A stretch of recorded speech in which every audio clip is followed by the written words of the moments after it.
오늘 말씀의 제목은 세 번째 표적 낫고 싶으냐, 이런 제목으로 말씀을 같이 나누겠습니다. 요한복음은 지금까지 우리가 살펴봤던 것처럼 7가지 표적이 기록되어 있고, 그 표적을 통해서 향해 가는 곳은 예수님이 누구신가, 우리와 어떤 관계가 있는가, 우리는 그분을 어떻게 믿음의 대상으로 받아들일 것인가, 이런 부분들을 우리가 살펴볼 수 있습니다. 오늘 본문은 그 중에서 세 번째 기적이지요. 베데스다라는 명칭이 오늘 본문에는 베드자다라는 좀 다르게 세번역 성경에 번역이 되어 있는데, 우리의 익숙함을 위해서 베데스다라는 용어를 그냥 그대로 사용하겠습니다. 자, 베데스다 연못에서 일어난 일이지만 이 연못과는 상관없이 38년을 주변에 머물러 있던 환자를 고치시는 예수님의 모습이 기록되어져 있습니다. 그 후에라는 말로 시작이 되는데, 이 그 후에라는 말은 어떤 시간적인 연결이 아닐 수 있습니다. 각각의 사건을 기록하면서 연결했을 가능성이 있기 때문입니다. 그 이유는 예수님의 공생애 3년의 사역이 요한복음에 구체적으로 나타나는데, 그 공생애가 3년이라고 하는 것도 세 번의 유월절을 지키시는 모습을 보여줌으로써 3년 동안 공생애 사역을 하셨구나라는 것을 우리로 알도록 해주십니다. 왜냐하면 1년에 한 번씩 오는 유월절이니까요. 그리고 1년에 3번 절기마다 내게 보이라 말씀하신 여호와 하나님의 말씀을 성실하게 지켜내는 유대인들의 모습을 보여주고 있기 때문에 그렇습니다. 유대력으로 1월 달은 양력으로 3, 4월에 해당되는데 3월과 4월 정도 사이일 텐데, 그때 6월절이 시작이 됩니다. 6월절은 우리가 너무나 잘 아는 것처럼 애굽에서 나아오는, 그래서 그것을 방해하는 바로와 군사들을 뒤로 하고 모든 첫 태생 장자를 죽임으로 징벌하시고, 또 어린 양의 보혈을 문설주에 바른 이스라엘 백성들은 구원함을 입었던 그런 절기입니다. 그것을 기념하는 절기고 하나님의 구원을 선포하는 절기입니다. 그 6월절이 될 때마다 이스라엘 백성들은 그 놀라운 구원의 기쁨, 구원의 감격을 예루살렘에 모여서 함께 축제처럼 보내게 되는 것입니다. 그렇게 세 번의 절기, 3월에 칠칠절, 7월에 초막절까지 해서 세 번의 절기를 중히 여기고 그렇게 지키는 모습 속에서 오늘 주님은 6월절을 맞이해서 많은 이스라엘 백성들이 예루살렘을 향해 가는 것처럼 우리 주님도 예루살렘을 향해 나아가셨습니다. 그런데 재미있는 것은 우리 주님이 가신 곳은 예루살렘의 중심을 향해 가신 곳이 아니었습니다. 예루살렘의 높은 곳을 향해 가신 곳이 아니었습니다. 예루살렘에 다양한 문화가 있고 풍성한 문물이 있는 다운타운으로 가신 것이 아니었습니다. 예수님이 가신 곳은 예루살렘 성의 한 외곽, 사람이 출입한다기보다는 제물로 바쳐질 양들이 출입하는 문 곁에, 그래서 양문이라고 얘기하죠. 양들이 출입하는 문 곁에 한 연못가에 이르셨습니다. 그곳은 어떤 사람들이 있었던 곳이냐면 환자들이 있었다. 어떤 환자들이냐? 눈먼 환자들, 앞을 보지 못하는 환자들, 다리가 성하지 못한 환자들, 또 혈기 마른 자, 중풍병자라고 말할 수 있겠죠. 자, 그런 사람들이 그곳에 있었다는 것을 보게 됩니다. 자, 그곳이 어떤 곳입니까? 그곳은 베드자다라고 불리워지는 곳입니다. 그 베데스다라고 하는 곳은 어떤 곳입니까? 많은 환자들이 머물러서 전설을 의지하고 물이 동할 때 제일 먼저 들어가면 자기의 병이 고침을 받는다라고 하는 그런 믿음을 가지고 그곳에 모여 있는 사람들입니다. 여러분 잘 보세요. 그것도 믿음일 수 있습니다. 그것도 믿음의 한 종류일 수 있습니다. 전설대로 내가 제일 먼저 뛰어들면 고침을 받는다. 그런데 오늘 성경은 그것 때문에 그 방식 그대로 이 환자가 고침을 받았느냐? 그렇지 않은 것을 우리에게 보여주고 있습니다. 결국은 오늘 이 베데스다 연못가에서 일어났던 일은 결국은 예수님이 누구신지를 드러내시는 것이었고, 세 번째 표적을 통해서 우리가 그 예수님을 어떻게 받아들여야 되는지를 말씀하고 있는 것입니다. 그것은 두 번째 표적과도 같았고 첫 번째 표적과도 같은 맥락에서 다루어지는 것입니다. 앞으로도 전개되는 7개의 표적들 속에 이 공통점이 존재하고 있다는 것을 오늘도 우리는 묵상할 수 있습니다. 자, 그렇다면 한번 들어가 보십시다. 베데스다는 어떤 곳이라고 말할 수 있습니까? 여러분, 베데스다는 벳 집입니다. 베들레헴이 빵 집이듯이 벳 헤세드, 그래서 은혜의 집, 자비의 집이라고 부를 수 있습니다. 은혜의 집, 자비의 집이라 불리는 이 베데스다는, 베트자다는 어떤 곳입니까? 오늘날의 교회와도 동일합니다. 장소, 공간적인 의미로 볼 때 예배당일 수 있지만, 그러나 그곳에 모여 있는 사람들의 모임과 연합 속에서 우리는 현대의 교회상을 들여다볼 수 있게 됩니다. 어떤 사람들이 있는 곳입니까? 환자들이 있는 곳이라 했습니다. 눈먼 자가 있습니다. 다리 저는 자가 있습니다. 혈기 마른 자가 있다고 했습니다. 누군가의 도움이 있어야 하는 사람들입니다. 누군가의 도움이 있어야 하는 사람들입니다. 다시 말합니다. 누군가의 도움이 필요한 사람들이 모여 있는 곳입니다. 그런데 베데스다라 불리는 오늘날의 교회는 어떤 모습을 취하고 있습니까? 교회에 도움이 되는 사람을 찾고 있습니다. 내 말을 잘 들어줄 수 있는 사람을 찾고 있습니다. 아프고 힘든 사람을 우리가 멀리합니다. 가난한 사람을 우리가 무시합니다. 아프고 이웃과의 관계 안에서 속상하고 쓰라린 그런 고통 가운데 있는 사람들을 우리가 품어주지 못하는 교회로 전락해버린 것이 아닌가, 우리는 스스로 돌아보아야 합니다. 여러분, 여기에 나타나는 베데스다라고 하는 이 교회는 어떤 교회여야 합니까? 여러분, 이 교회는 교회가 필요로 하는 사람을 찾는 곳이 아니라 교회를 필요로 하는 사람들이 나와야 하는 곳인 줄 믿습니다. 결핍과 아픔과 문제와 환난을 겪는 이들이 와서 평강을 누리는 예수님의 제자들을 만날 수 있는 곳이어야 합니다. 그러려면 먼저 물질 세계 속에서 예수님의 평강을 누리는 영적 질서를 기준 삼아 살아가는 예수님의 제자들이 존재해야 한다는 것입니다. 사랑하는 여러분, 오늘 저와 여러분이 그 역할을 감당해야 할 줄로 믿습니다. 그리고 그것을 맛보고 싶어서 다리 저는 자들이 오고 혈기 마른 자들이 오고 눈먼 자들이 들어올 때 그들로 하여금 우리가 하나님의 나라가 어떤 곳인지, 하나님이 주시는 평강이 무엇인지를 경험할 수 있도록 보여주고 안내하는 역할을 잘 감당할 수 있어야 합니다. 그것이 오늘날 올바른 교회의 모습이어야 합니다. 유능한 사람, 헌금 많이 하는 사람, 봉사 잘할 수 있는 사람을 찾는 교회가 아니라 정말로 가난하고 힘들고 아프고 속상한 사람들, 매여 있는 사람, 묶여 있는 사람들, 바로 그들이 나와서 함께 연합할 수 있는 그런 교회, 양주 꿈찬교회는 그런 교회가 되어지기를 예수 이름으로 축원합니다. 그 속에 그런 교회를 세울 수 있으려면 앞서 말씀드렸듯이 하나님의 평강을 먼저 누리는 예수님의 제자들이 있어야 한다는 것입니다. 똑같은 생각을 하고 똑같은 기준을 가지고 똑같은 문제를 안고 사는 사람들이 많아봐야 누가 하나님의 평강을 누리며 사는 모습을 보여줄 수 있을까요? 누가 철저하게 성령의 통제를 받는 그런 아름다운 삶을 살아간다고 말할 수 있을까요? 오늘 우리 장로님 기도하셨던 것처럼 참으로 우리는 세상이 주는 유혹 속에 빠져서 그걸 추구하고 탐하면서 살았던 삶이었습니다. 그러나 그런 물질 세계 속에 겹쳐진 삶을 살지만 영적인 질서를 따르는 사랑하는 주의 백성들 되시기를 예수 이름으로 축원합니다. 자, 여기에 어떤 전설이 있습니다. 어떤 전설이 있습니까? 물론 잘못된 신앙의 배경을 제공하고 있습니다. 잘못된 신앙의 목적을 제공하고 있습니다. 그런데 전설입니다. 천사가 어떤 천사일까요? 성경은 천사를 가장한 사단이라고 말할 수 있습니다. 대부분의 설교자들이 사단이라고 말하더라고요. 그런데 저는 연구해 보면서 무엇을 깨달았느냐 하면 천사이든 사단이든 중요하지 않다. 베데스다에서 그런 전설이 있던 그런 전통이 있던 중요하지 않다.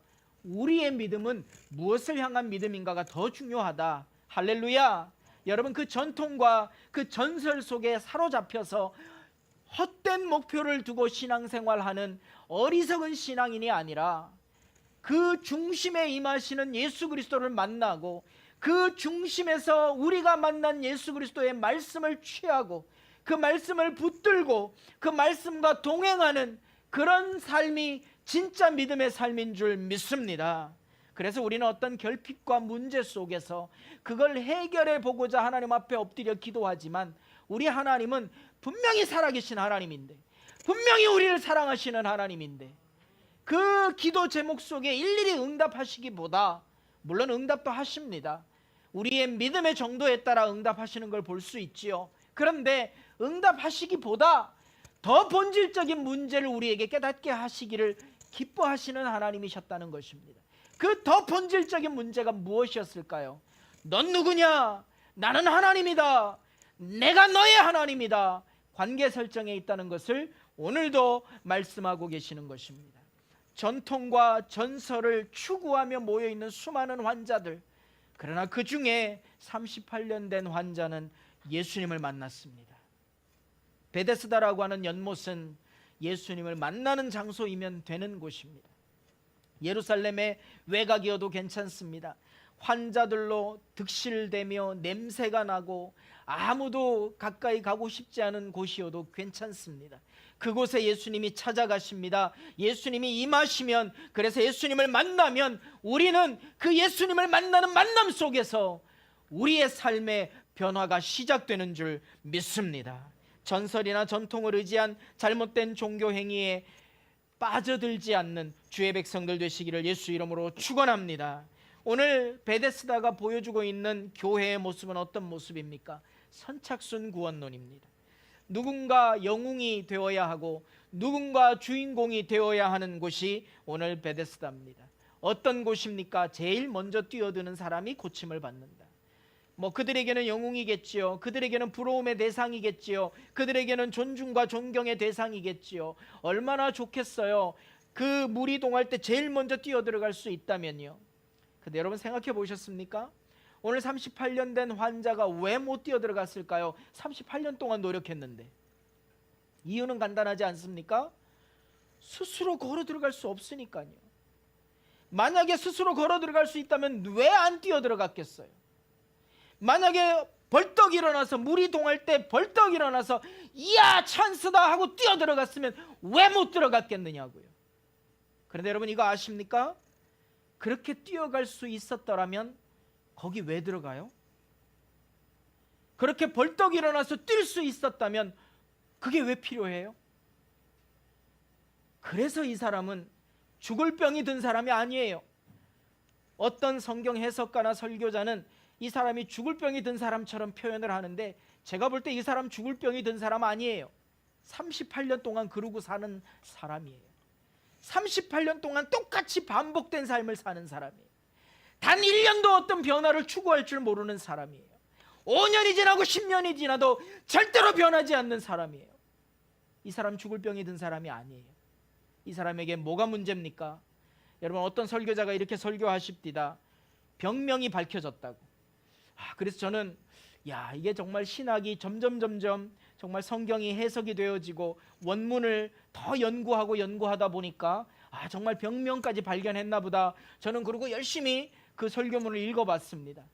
병명이 뭐냐고 그분이 썼는데 이렇게 썼어요. 실어증이래요. 이 말을 못하나? 말을 잃어버렸나? 실어증인가? 그리고 쭉 읽다가 너무 재밌었습니다. 그 실어증이 뭐냐 하면 기도하기 싫어, 성경 보기 싫어, 말씀 나누기 싫어, 간증 같은 거 없어, 난 그냥 이러고 살 거야. 이게 실어증이더라고요. 얼마나 웃었는지. 저만 재밌나요? 여러분 38년 동안 그렇게 사는 삶은 그럴 수 있겠다, 실어증이 제대로 걸렸겠다, 이런 생각이 듭니다. 베데스다는 그렇게 영웅을 기다리는, 또 스스로 영웅이 되고 싶은 선착순 구원론, 잘못된 종교 행위의 현장이었고 경쟁하는 공동체였습니다. 누군가를 못 들어가게 만들어야 내가 들어갈 수 있는 거.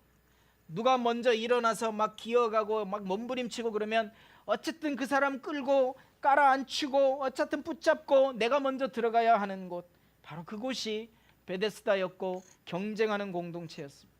거기에는 치유도 회복도 일어나지 않습니다. 이 환자는 죽을 병에 걸린 사람이 아니라 했습니다. 이 환자는 누굽니까? 38년 된 환자는 결국 우리의 모습인 것을 보여주고 있습니다. 우리는 곧 죽을 것처럼 고통스러워합니다. 그러나 그렇게 38년을 지냈습니다. 외부의 능력으로 우리를 변화시킬 수 있는 것이 아닙니다. 오늘 주님은 이 38년 된 환자를 만나면서 분명하게 요구하시는 것이 있었습니다. 네 의지가 있느냐? 주님이 물으십니다. 낫고자 하느냐? 낫고 싶으냐? 여러분, 38년 된 환자에게 물이 동하면 거기 들어가서 고침을 받겠다라고 하는 잘못된 종교관을 가진 사람에게 예수님이 그 질문을 던지실 때 너무나 뻔한 대답이 돌아오는 거 아니겠어요? 당연히 낫고 싶죠. 당연히 나아야죠. 그래야 일상적인 삶을 살지요. 그래야 평범한 일반적인 사람들과 함께 어울리지요. 그래야 그 사람들과 함께 어깨를 나날이 하고 자기 사회 속에서 자리도 만들고 경제활동도 하고 여러 관계 속에 자기가 살아가지 않겠습니까? 지금은 어떤 상황이에요? 그건 못하니까 거기에 꼼짝도 하지 못하고 누워있는 상태 아니겠습니까? 38년 동안. 그러니 주님의 질문이 얼마나 기가 막혀요. 너무나 당연한 거 아니에요? 근데 왜 질문하십니까? 낫고 싶으냐? 낫고 싶은 의지가 있느냐는 거예요. 낫고 싶은 열정이 있느냐는 거예요. 낫고 싶은 그 감격이 있느냐는 거예요. 주님이 오늘 우리에게 물으십니다. 많은 결핍과 문제들을 안고 예배 현장에 오신 여러분, 유튜브를 통해 가정에서 직장에서 차 안에서 예배하는 사랑하는 성도 여러분, 그 많은 문제들을 안고 우리는 수십 년 동안 기도했습니다. 38년 동안 우리 주님을 찾았습니다. 주님이 우리에게 물으십니다. 낫고 싶으냐? 말할 것도 없이 우리는 대답하지요. 낫고 싶지요. 이 문제 해결해야지요. 이 결핍이 충족이 되어야지요. 이 상황이 빨리 끝나고 새로운 환경이 만들어져야지요. 아멘이십니까? 그런데 그렇게 물으시는 주님 앞에 우리가 뭐라고 대답해요? 아멘일 뿐만 아니라 우리의 의지. 여러분, 그것이 오늘 우리 주님의 질문인 것을 성경은 우리에게 보여주고 있는 것입니다. 이 의지가 있을 때, 이 열린 마음이 있을 때, 이 감동과 결단이 있을 때 하나님의 기적의 역사는 일어나게 되는 줄 믿습니다. 저도 은사 집회를 해본 경험이 있습니다만 탁월한 부흥사가 오셔서 말씀을 전하는데 은혜 받았다, 그럴 수 있습니다. 그리고 대부분은 우리가 그 탁월한 부흥사에게 영광을 돌릴 때가 있습니다. 주인공 취급을 해드릴 때가 있습니다. 그런데 그 과정, 그 상황을 자세히 보면 어떤 원리가 작용하고 있는지를 우리는 보여줍니다. 탁월한 부흥사의 영적인 능력은 존재합니다. 그런데 한 개개인에게 하나님의 역사가 일어나는 것은 그들의 열린 마음, 그들의 갈망, 그들의 갈증이 풀어지기를 원하는 갈망, 고대, 기대, 간절함, 이런 것에서 하나님의 역사가 더 선명하게 일어나는 것을 수없이 많이 봤습니다. 하나님이 저 같은 사람도 은사자로 사용하실 때가 있었습니다. 그래서 제가 그런 사역을 할 때 깨닫게 되는 것이 있었어요. 여기 천보산 기도원이라고 굉장히 열심히 기도하는 기도원이 있습니다. 한 번은 그곳에서 연락이 와서 제가 집회를 인도하러 갔었습니다. 집회를 마치고 기도하는데 나도 모르게 안수하며 기도해 주는 시간들이 있었습니다. 근데 그분들이 기도 대장들이에요. 거기서 그냥 계속해서 기도하는 분들인데 그분이 저와 이렇게 기도하며 저에게 그러십니다. 목사님을 통해 하나님이 행하시는 일, 그게 중요한 표현이더라고요. 기도하는 사람들이 분별하더라고요. 제가 능력자가 아니라, 제가 아주 권세가 있는 그런 부흥사가 아니라, 또 그 기도원에 말씀을 전하는 수많은 강사들이 매주 매시간 참여하고 말씀을 전하고 돌아가지만 그들의 영향력이 아니라 마음을 열고 갈망하는 나에게, 내 중심 가운데 살아계신 우리 하나님이 임하시면 기적이 일어나는 줄 믿습니다. 여러분, 그것을 분별하는 주의 백성들 되시기를 예수 이름으로 축원합니다. 여러분, 그렇게 탁월한 부흥사를 찾지 마세요. 전통과 전설을 추구하는 신앙의 모습, 잘못된 종교관과 동일합니다.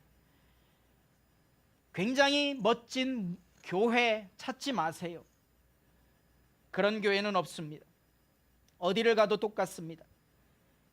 이게 문제 아니면 저게 문제이거나 이 사람이 문제 아니면 저 사람이 문제입니다. 목사가 문제가 아니면 그나마 좀 다행인 경우가 대부분의 교회들입니다. 사랑하는 여러분, 오늘 우리는 나에게 다가오는 어떤 것이 능력 있거나 내가 만나는 어떤 상황이 기적의 원인이 되거나 내가 경험하며 만들어지는 이 환경이 나로 하여금 은혜를 받고 못 받고를 결정하거나 그런 게 아니라는 것을 오늘 본문이 말씀하고 있어요. 너의 의지가 있느냐? 낳고 싶으냐? 너무나 당연한 질문을 하십니다. 낳고 싶으냐? 주님이 그 질문을 던지실 때 우리의 마음을 꿰뚫어 보고 계시는 거예요. 왜 38년 동안 그러고 사냐? 왜 38년 동안 거기 누워서 그러고 사냐? 여러분, 이 음성을 들으시는 사랑하는 주의 백성들 되시기를 예수 이름으로 축원합니다. 우리 주님의 모습을 본문이 자세히 설명하고 있지요. 보시고, 주님은 보십니다. 불꽃 같은 눈동자로 우리를 살피십니다. 주님은 보십니다. 우리의 마음을 꿰뚫어 보십니다. 주님은 보십니다.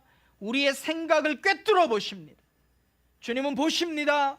우리의 의지와 우리의 의도를 정확하게 아십니다. 주님이시기 때문에 가능합니다. 성경이 수많은 사람들을 그렇게 주님이 보셨다고 기록하고 있습니다. 오늘 우리를 보고 계십니다. 그리고 아십니다. 내 마음의 생각도 아시고 의도도 아시고 내 의지의 정도도 아시고 열정도 아시고 감동도 아시고 간절함도 아십니다. 역할 때문에 예배에 나와 있다면 바꾸세요. 우리 주님을 향해 이 시간 예배하는 저와 여러분 되시기를 예수 이름으로 축원합니다. 출석부 체크하기 위해서 예배에 나오셨다면 여러분 바꾸세요. 그래도 목사에게 얼굴 도장 한번 찍고 가야지 목적이 될 수 없습니다. 그건 베데스다 연못가에 흐르는 잘못된 전통을 추구하는 거짓된 종교관입니다. 하나님이 우리에게 물으십니다. 낳고 싶으냐? 우리의 의지를 물으시는 거예요. 왜요? 그 다음 장면이 뭡니까? 베데스다에서 38년 누워있는 환자의 대답을 보면 이 사람이 그렇게 38년 머물러 있었구나 금방 압니다. 이 사람 누굽니까? 죽을 병에 걸린 사람 아니에요. 여러 번 강조해요. 죽을 병에 걸린 사람 아니에요. 어떤 사람입니까? 다른 사람 원망하고 불평하고 문제의 원인이 다른 곳에 있다고 말하는 사람입니다. 예수님께 뭐라고 얘기하고 있습니까? 다른 사람이 먼저 들어가요. 나를 도와줄 수 있는 사람이 아무도 없어요. 나는 한 번도 1등으로 들어가 본 적이 없어요. 다 저 사람들 때문이에요. 이 상황 때문이에요. 나의 이 병 때문이에요. 모든 것이 다 외부에서 원인을 찾습니다. 그러나 우리 주님은 그 의지를 물으실 때 무엇을 물으시는 겁니까? 너의 마음, 너의 결단, 너의 판단, 너의 선택, 너의 결정, 주님을 향한 너의 판단이 무엇이냐를 물으시는 거예요. 사랑하는 여러분, 오늘 예배에 참여하면서 이 말씀을 묵상할 때 주님 동일하게 우리에게 물으십니다. 다 아시고 물으셔요. 다 꿰뚫어 보시고 물으세요. 너 원하는 거 뭐니? 예, 풍성한 재정, 큰 교회, 많은 성도. 제가 그렇게 수없이 대답했던 목사입니다. 그렇게 수없이 기도했던 목사입니다. 어쩌면 최근에도 그런 유혹이 수없이 들어옵니다. 성도들을 살리는 건 뒷전이고 성도들 한 사람 한 사람의 바른 성경적 가치관, 가정마다 자라나는 사랑하는 자녀들의 성경적 가치관 뒷전입니다. 중요하지 않습니다. 오늘날 교회와 목사들에게 하나도 중요하지 않습니다. 무엇이 중요할까요? 많은 교인들 모아놓고 예배 이벤트 진행하면서 헌금 거두어 드리고 역할 줘서 봉사하게 하고 그들의 영혼이 날마다 자라나든지 안 자라나든지 중요하지 않아요. 거짓된 전통과 전설에 매여서 그냥 교회의 일원으로 계속 존재하면 되는 거예요. 38년 동안 그렇게 한 해 한 해 바뀌어 가도 오늘이 벌써 1월 둘째 주예요. 저는 이 한 주가 정말 쏜살같이 지나갔구나 싶어요. 지난 1년이 얼마나 빠르게 지나가는지 몰라요. 그렇게 38년 지나고 사는 동안 나는 어떤 성장이 있었나? 나는 어떤 믿음의 성숙함이 있었나? 나는 어떤 담대함이 있었나? 나는 어떤 열정이 있었나? 내가 주님을 위해 헌신하겠다고 한때 눈물을 흘리며 다짐하고 고백했었는데 나 지금 여기서 뭐 하고 있나? 사랑하는 여러분, 그런 주님의 질문의 의도를 선명하게 깨닫고 주여 여기 있습니다. 내가 이제 이렇게 살겠습니다. 주님과 동행하며 살겠습니다. 주님이 원하시는 삶을 살겠습니다. 결단하며 고백하는 주의 백성들 되시기를 예수 이름으로 축원합니다. 그렇게 고백할 수 있을 때 우리의 태도가 어떻게 달라질까요? 나로부터 시작해요. 하나님의 놀라운 부흥이 나로부터 시작해요. 어떻게 달라집니까?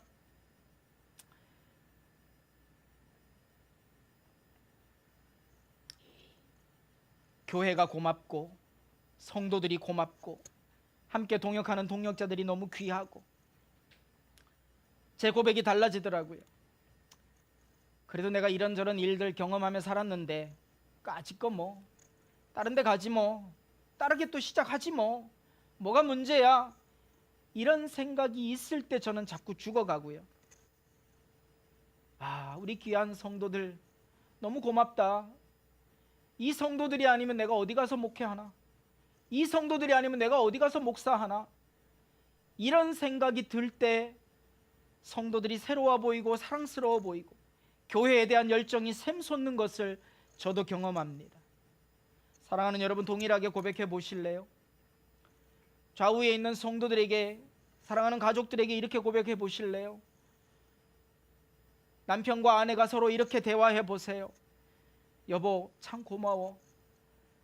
내가 어디 가서 당신 같은 사람을 만날까?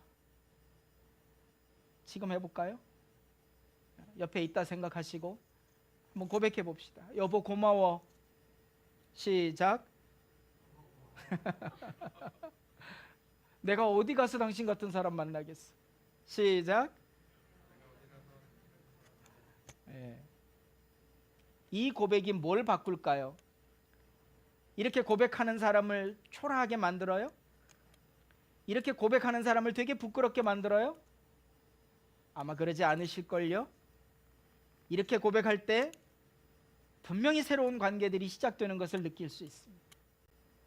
이렇게 고백할 때 교회 공동체는 새롭게 되고 변화되고 회복되는 것을 맛볼 수 있을 줄 믿습니다. 사랑하는 여러분, 내가 어디 가서 목자하고 내가 어디 가서 집사하고 나 같은 걸 어디서 받아줄까? 이런 마음이어야 교회는 건강하게 세워집니다. 교회는 그런 마음으로 섬길 때 교회 공동체가 되는 줄 믿습니다. 그런 마음이 우리에게 생기지 않을 때요, 변화도 없고 성장도 없고 38년 그렇게 가는 거예요. 꼼짝달싹하지 못하고 그렇게 가는 거예요. 여러분, 그런 삶을 살지 말고 우리 주님이 보시고 아시는 우리 주님이 물으실 때 무엇을 물으시는지 깨닫고 그 하나님의 질문 앞에, 우리 주님의 질문 앞에 제가 어디 가서 주님을 만날까요? 제가 어디 가서 이렇게 사역할까요? 제가 어디 가서 이렇게 섬길까요? 이렇게 고백하는 저와 여러분 되시기를 예수 이름으로 축원합니다.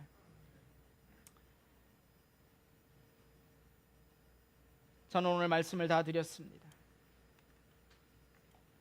흥미로운 것 한 가지만 소개하고 말씀을 마치려고 합니다. 오늘 말씀해 보니까요, 환자의 병과 죄를 연결시키는 지점이 나와요. 말끔히 나았다, 다시는 아프지 말아라, 이래야 되잖아요. 말끔히 나았다, 다시는 아프지 말아라. 그런데 뭐라고 말씀하시냐면 말끔히 나았다, 다시는 죄 짓지 말아라. 말끔히 나았는데 왜 죄 문제를 가지고 오셨을까요? 죄 지으면 아픕니까? 그렇죠. 죄 지으면 마음도 아프고 몸도 아프더라고요. 마음이 아프니까 몸이 당연히 아프죠.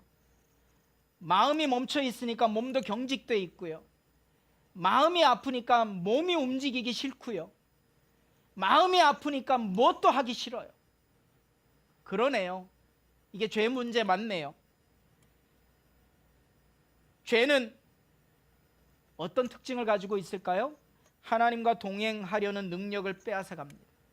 죄는 하나님을 멀어지게 합니다. 하나님과 동행할 수 없는 삶은 무기력해지고 무능해지기 마련입니다. 오늘 본문에 나타난 환자가 죽을 병이 아니라고 강조한 건요, 그렇게 38년을 보낸 이유는요, 아무런 의지가 없었어요. 뭐 때문에? 하나님이 없기 때문에. 여러분, 성경이 무엇을 죄라고 말합니까? 하나님이 없는 상태가 죄라고 말해요. 하나님과의 관계가 단절된 상태가 죄라고 말해요. 하나님의 관계가 어떻게 이어지고 어떻게 유지됩니까? 기도하며 말씀 보며 우리 속에 성령의 임재를 날마다 체험하며 주님과 소통하고 대화하며 주님 앞에 내 삶을 내어드리고 기도하고 구하고, 때로는 앙탈 부려도 괜찮아요. 때로는 하나님 앞에 탄식해도 괜찮아요. 우리 주님이 들으시는 줄 믿습니다. 하나님이 구하시는 제사는 상한 심령이라 했습니다. 상한 심령 안에 우리 주님이 임하셔서 우리를 긍휼히 여기실 줄 믿습니다. 여러분, 이런 예배가 진짜 예배 아니겠어요? 그렇게 예배하고 그렇게 우리 주님 만나고 그렇게 우리 주님 은혜를 사모하면 거기서 믿음이 자라지요.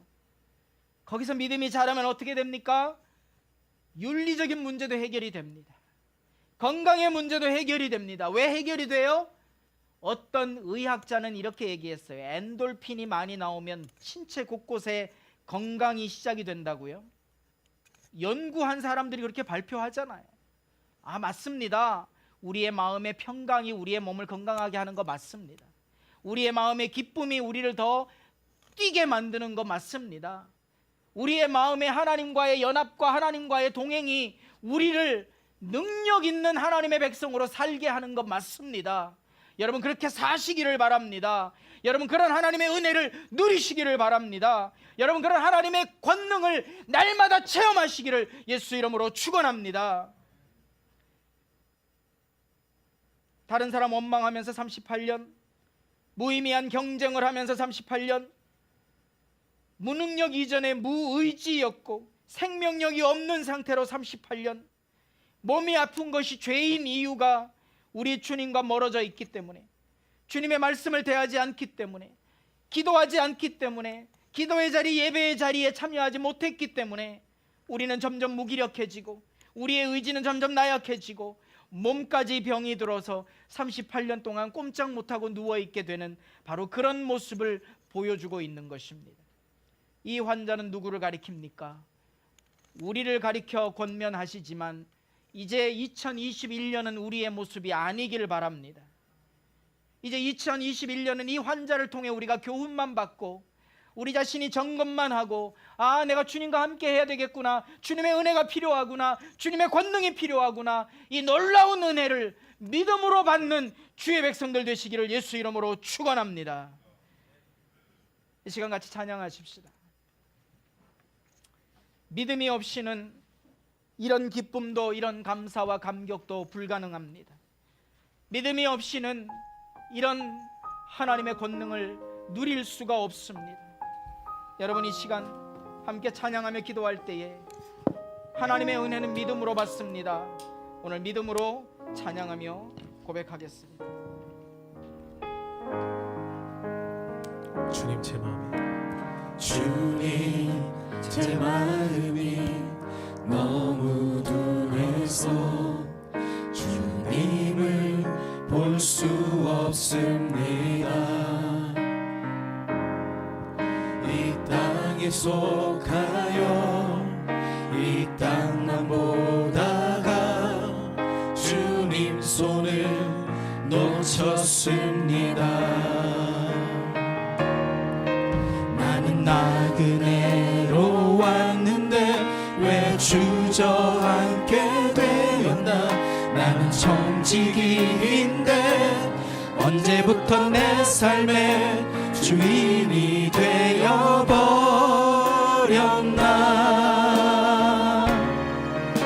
믿음이 없이는 기쁘시게 못하나니 고된 수고도 나 헛될 뿐이라. 믿음이 없어서 무너진 삶의 모든 자리에 다시 주님을 기다린 주님, 제 마음이 너무 둔해서 주님, 제 마음이 너무 둔해서 주님을 볼 수 없습니다. 이 땅에 속하여 이 땅에 속하여 이 땅만 보다가 주님 손을 놓쳤습니다. 나는 나그네로 왔는데 왜 주저앉게 되었나. 나는 청지기인데 언제부터 내 삶의 주인이 되어버렸나.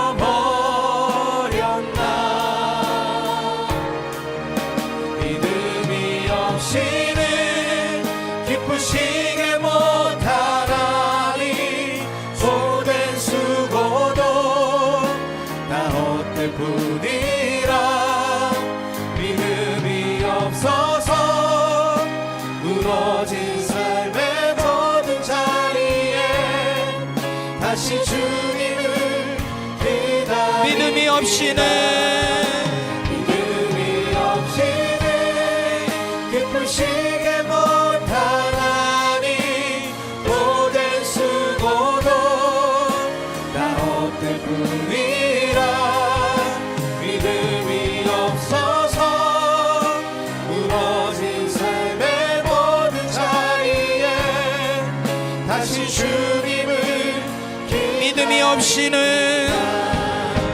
믿음이 없이는 기쁘시게 못하나니 주를 찾는 자 반드시 만나니.